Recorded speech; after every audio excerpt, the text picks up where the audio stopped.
আসসালামু আলাইকুম। আহ সবাইকে স্বাগত জানাচ্ছি P2 এর কম্পিউটার ও তথ্য প্রযুক্তি ক্লাসে, তার মানে আইসিটি ক্লাসে। তো আজকে লেকচার 1 এ আমরা যে জিনিসগুলো দেখব, একটা হচ্ছে কম্পিউটারের পরিচিতি, এরপর আমরা দেখব কম্পিউটার আবিষ্কারের ইতিহাস, এরপর আমরা দেখব কম্পিউটারের বিবর্তন ও প্রজন্ম, মানে কম্পিউটারগুলো ধীরে ধীরে যে উন্নতি সাধিত হয়েছে এই জিনিসগুলো আমরা দেখব।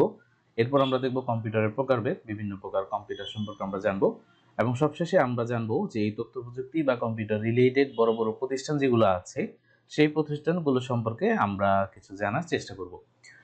তো প্রথমেই আমরা দেখে নিই যে পূর্ববর্তী বিসিএস পরীক্ষাগুলোতে এই টপিকসগুলো থেকে কোন ধরনের প্রশ্ন এসেছে।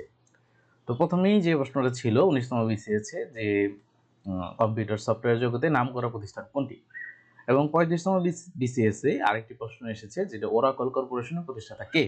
তার মানে এখান থেকে আমরা দেখতে পাচ্ছি যে বড় বড় প্রতিষ্ঠান যেগুলো তথ্য প্রযুক্তি রিলেটেড সেই প্রতিষ্ঠানগুলো থেকে বিসিএস পরীক্ষায় প্রশ্ন থাকে। এরপরে কোশ্চেন ছিল যে এডসেক কম্পিউটারে ডাটা সংরক্ষণের জন্য কি ধরনের মেমোরি ব্যবহার করা হতো। তার মানে পূর্ববর্তী যে কম্পিউটারগুলো ছিল, তার মানে কম্পিউটারের যে বিভিন্ন প্রজন্ম বা পুরাতন যে কম্পিউটারগুলো, সেই কম্পিউটারগুলো সম্পর্কেও কোশ্চেন এসেছে। এটা এসেছে 37তম বিসিএসে। 34তম পরীক্ষা ছিল the term PC means what. এরপর 28তম বিসিএসে ছিল যে পৃথিবীতে কখন ল্যাপটপ আবিষ্কার হয় এবং কোন কোম্পানি এটি তৈরি করে। এরপর 24তম বিসিএসে ছিল যে ল্যাপটপ কি। এরপর 24তম বিসিএস ছিল কম্পিউটার কোনটি নেই, যার উত্তর ছিল বুদ্ধি নেই। আমরা জানি কম্পিউটার আইকিউ 0। এরপর 20তম বিসিএস ছিল যে কম্পিউটার কে আবিষ্কার করেন। কম্পিউটার আবিষ্কার রিলেটেড প্রশ্নগুলো খুবই কনফিউজিং, যে কম্পিউটার কে আবিষ্কার করেছে, কম্পিউটারের জনক কে, আধুনিক কম্পিউটারের জনক কে। সো এই প্রশ্নগুলো আজকের লেকচারের পরে আশা করি যে কারো কোনো কনফিউশন থাকবে না। আচ্ছা, আমরা তাহলে শুরু করি। আমরা প্রথমে দেখব কম্পিউটারের পরিচিতি। তো কম্পিউটার এই শব্দটা এসেছে গ্রিক শব্দ কম্পিউট থেকে, এবং এই কম্পিউট যার অর্থ হচ্ছে গণনা করা, এবং এই কম্পিউট বা গণনা করা শব্দ থেকে এসেছে কম্পিউটার, যার অর্থ হচ্ছে গণনাকারী যন্ত্র। তার মানে কম্পিউটার বলতে আমরা বুঝি যে যন্ত্রগুলা গণনা করে। তো এখন আমরা দেখব যে আধুনিক কম্পিউটারের বৈশিষ্ট্য। আধুনিক কম্পিউটারের বেশ কিছু বৈশিষ্ট্য আছে, এই বৈশিষ্ট্যগুলো সম্পর্কে আমাদের একটু জানতে হবে। যেমন একটা বৈশিষ্ট্য হচ্ছে দ্রুত গতি। আধুনিক কম্পিউটার খুব দ্রুত গতিতে কাজ করতে সক্ষম। কত দ্রুত গতিতে কাজ করতে পারে? কম্পিউটার কাজ করে বিদ্যুতের গতিতে, এবং আমরা জানি যে বিদ্যুতের গতি এটা অলমোস্ট স্পিড অফ লাইটের কাছাকাছি। তো আধুনিক কম্পিউটার 2 কোটি যোগ করতে সে সময় নেয় মাত্র 1 সেকেন্ড। তার মানে বোঝা যাচ্ছে যে কম্পিউটার কত দ্রুত কাজ করতে পারে। কম্পিউটার অল্প সময়ে যে কাজ করে, মানুষ সারা জীবন বা 100 বছর কাজ করেও সেই পরিমাণ কাজ করা আসলে পসিবল না, এত দ্রুত কম্পিউটার কাজ করে। এরপর আছে নির্ভুলতা। কম্পিউটারকে যদি ঠিকভাবে প্রোগ্রামিং করে দেওয়া হয় বা ঠিকমতো যদি আমরা নির্দেশ দিতে পারি, কম্পিউটার নির্ভুলভাবে কাজ করবে। এরপরে সে সূক্ষ্মতার সাথে কাজ করে, অতি সূক্ষ্ম জিনিস কম্পিউটার সে ক্যালকুলেশন বা অ্যানালাইসিস করতে পারে। এবং বিশ্বাসযোগ্যতা, তার মানে কম্পিউটার তোমাকে ইচ্ছা করে কোনো ভুল জিনিস তোমাকে আউটপুট দিবে না। আমরা যে জিনিসটা ইনপুট দিব এবং প্রোগ্রাম অনুযায়ী সে আমাকে সেই জিনিসটাই আউটপুট হিসেবে দিবে। এরপর কম্পিউটার একটা বৈশিষ্ট্য হচ্ছে ক্লান্তিহীনতা। আমাদের যেমন কাজ করতে করতে ক্লান্তি চলে আসে বা আমাদের কনসেন্ট্রেশন ব্রেক হয়, কম্পিউটারে কিন্তু এই জিনিসটা নাই।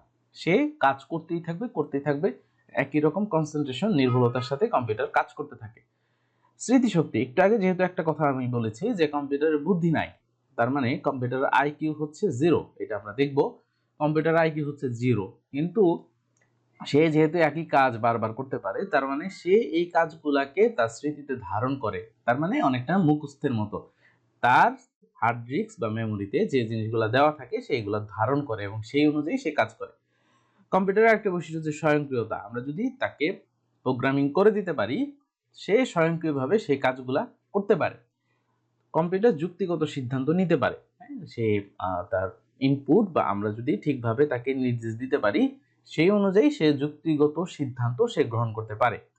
এছাড়াও বহুমুখিতা, সে বিভিন্ন কিছু করতে পারে। শুধু কম্পিউটার বলতে আমরা গণনাকারী যন্ত্র বুঝালেও আসলে সে শুধু গণনা করে ব্যাপারটা তা না। কম্পিউটার দিয়ে আমরা গ্রাফিক্স ডিজাইনের কাজ করতে পারি, আমরা ভিডিও এডিটিং করতে পারি। এই যে আমি তোমাদের ক্লাস নিচ্ছি, এই যে ক্লাস নেওয়ার জন্য যে স্লাইড, সেটাও আমি কম্পিউটারে বানিয়েছি। সো কম্পিউটারে বহুমুখী ব্যবহার আছে।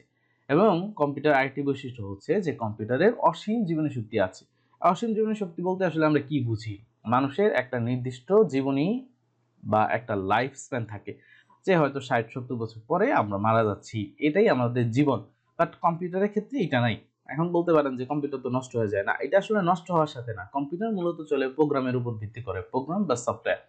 সো কম্পিউটারে যে হার্ডওয়্যার, এই হার্ডওয়্যার নষ্ট হতে পারে, আমার মনিটর নষ্ট হয়ে যেতে পারে, আমার কিবোর্ড নষ্ট হয়ে যেতে পারে, আমার পাওয়ার সাপ্লাই নষ্ট হয়ে যেতে পারে, কিন্তু যে প্রোগ্রাম বা যে সফটওয়্যারটা আমি লিখেছি এইটা কখনো নষ্ট হবে না। এটা যতদিন পর্যন্ত আমি রান করতে পারবো এটা চলতেই থাকবে। এই জন্য বলা হয় যে কম্পিউটারের জীবনী শক্তি অসীম।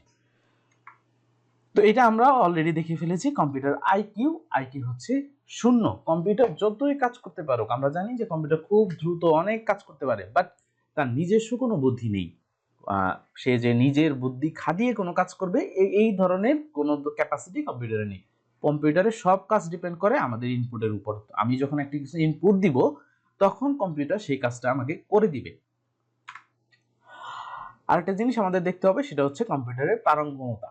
এটা হচ্ছে কম্পিউটার খুব দ্রুত কাজ করে। আমরা একটু আগে যেটা বলেছি যে কম্পিউটার বিদ্যুতের গতিতে কাজ করে, তার মানে কম্পিউটারে কাজ করার স্পিড অনেক দ্রুত, এবং এই স্পিডটাকে মাপা হয় মিলি সেকেন্ড, মাইক্রোসেকেন্ড, ন্যানো সেকেন্ড বা পিকো সেকেন্ডে।